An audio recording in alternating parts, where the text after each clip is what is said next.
look at all that orange. Nope, this wasn't a fashion memo. This is Orange Shirt Day. On September 30th, people wear orange to honor kids who went to residential schools and the families and communities that have been and still are affected. As of this year, Orange Shirt Day is 10 years old, and a lot has changed over the years. Kids across Canada had questions for Orange Shirt Day founder Phyllis Webstad. Hi, Phyllis! And we did too. So we met up with Webstad at the CBC building in Toronto. Cool. Get all around. All right, you ready? Hello, I'm Ainara with CBC Kids News. Thank you so much again for taking the time to come and talk to me today. Yeah, glad to be here. So the first question that we have, this is Kai in Fredericton. Here you go. How did it feel when people supported you? Okay, how do you feel when people supported you? When I first seen that it was being accepted was just disbelief. How can this be happening? Like jaw-dropping. And I'm a doer, so I thought I have to do something. So I went online and I found every picture there was of everything orange shirt related, and I printed them and I scrapbooked. It just keeps going every year, and for whatever reason I was chosen to do this, and it's an amazing feeling that my story is helping to bring awareness to something that is just so horrific. We've already seen how Orange Shirt Day has grown over these last 10 years, but how do you think Orange Shirt Day might look in the next 10 years? I haven't been asked yet, but one thing I would like to do is to talk internationally, to go to other countries and tell my story, and maybe even a movie, the Orange Shirt story, be able to do that. So maybe 10 years from now we can chat again and talk about how it's changed from now until then. And I hope to talk to you again in 10 years too. Yeah. That would be very cool. Victoria heard your story and she had a question about that moment that they took your shirt away. Here she is. Hi, my name is Victoria and my question is, why did they take your orange shirt and how did you feel when they took it? Okay. The mission is what we called it, St. Joseph Indian Residential School. It's about 20 minutes out of Williams Lake, and when we got there, everybody's clothing was taken away, not just my clothing. Then we were stripped and we had to take a shower, and they cut our hair. At Granny's, my baths were by the stove. I'd never seen water coming out of the walls before, and we were frightened, like 5 and 6 year olds.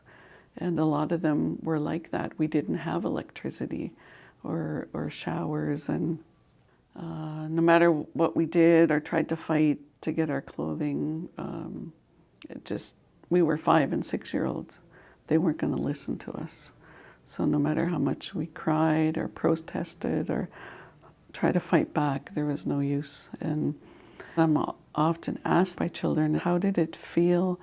And what I say is, when you're at the mall or you're at the grocery store and you lose track of your parents and you're little and you're just suddenly frozen in fear, you're just so scared you could just pee your pants.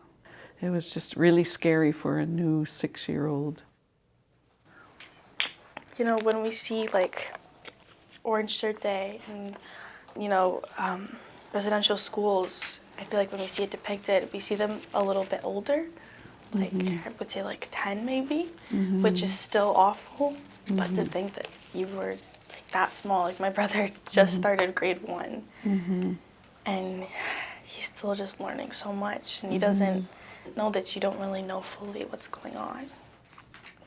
And this is why this is so effective, is because it's a simple story that people can understand, students, children can understand, that everybody has families. Can imagine getting them stolen and taken and not being able to do a darn thing about it. Kids in classrooms also had questions about residential schools and what went on in them. So here's one from Maddie, who is in Toronto. Hi, my name is Maddie. Is residential school scary? It was just scary not having family around, and then to not really associate or have a familiar face there. And that actually relates to Maddie's other question, which was she was also wondering what it was like to be away from your family for so long. Yeah, to have everything that's familiar gone and not understanding as a new 6-year-old, like, is this forever? It feels like forever. Why can't I be at home? I don't understand why you're keeping me here. And it's like being held captive in a jail. What was that moment that made you decide that you wanted to tell your story? I had never really connected my history with my healing journey. I've heard that our experiences are in every fiber of our being, so in our tissues and in our bones. And when I started talking and telling my story in 2013, it was like my bones were aching from the insides. And that whole experience was coming out, and it was, I'd say for a good 3 weeks it was like that. Just no Tylenol or no Advil or anything could make it better. And it was very painful, not only physically, but like mentally and emotionally. It's not, like you said, it's not something that you can just, ice or take medicine for. You have to sort of just see it through to the end. Yes, yeah. You were in the residential school for a year, and we have another question from Penelope, who was wondering about what happened afterwards. Hi, my name is Penelope, and my question is, how did you feel when you were free from residential school? Just excited, relieved to be in an environment where I mattered and where there were elders and aunties and uncles and community and my granny's house, and just imagine how exciting it was to be back. So it must be a big challenge to find ways to move forward. We grew up not being able to be who we were meant to be, but the oppression is lifting in our families and our communities.